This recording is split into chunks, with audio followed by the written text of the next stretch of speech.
రాష్ట్ర ప్రధాన కార్యదర్శిగా ఏటుగురి విజయ్ కుమార్ గారి పోరాటాలు మనకు సుపరిచితం. వారు నవోదయం పార్టీకి వెన్నుదండుగా నిలుస్తానంటూ ఆశాజనక ప్రసంగం ఇవ్వటం చాలా అభినందనీయం. కావున వారికి ధన్యవాదాలు తెలుపుకుంటూ ఇప్పుడు శ్రీ సంకటి లక్ష్మణరావు గారు రాష్ట్ర అధ్యక్షుల ఆంధ్రప్రదేశ్ పివిఆర్ కాపు నాయకులు గారిని ప్రసంగించవలసిందిగా కోరుతున్నాను. స్టేజ్ని అలంకరించిన పెద్దలందరికీ ముందుగా నా నమస్కారాలు.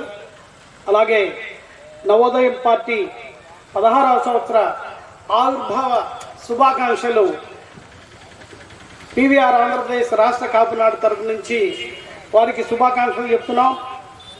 ఇందాక పెద్దలు మైనార్టీ నాయకులు చెప్పారు, 2 కులాలు ఆధిపత్య పోరు జరుగుతుంది. కానీ ఆంధ్రప్రదేశ్లో బీసీలు కానీ, ఎస్సీలు కానీ, మైనార్టీలు కానీ, కాపులు కానీ కలిసి ఉంటే రాజ్యాధికారం మన చేతుల్లోకి వస్తుంది.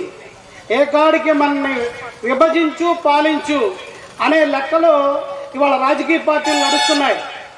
అలాంటి రాజకీయ పార్టీల్లో రాబోయే రోజుల్లో ఈ నవోదయం పార్టీ నుండి అందరికీ న్యాయం జరిగే విధంగా ముందుకు నడుస్తుందని ఆశిస్తూ ఈ యొక్క ఆవిర్భావ దినోత్సవానికి నన్ను ముఖ్య అతిథిగా పిలిచినందుకు నరక విజయరాజు గారికి ధన్యవాదాలు తెలుపుకుంటూ నమస్కారాలు.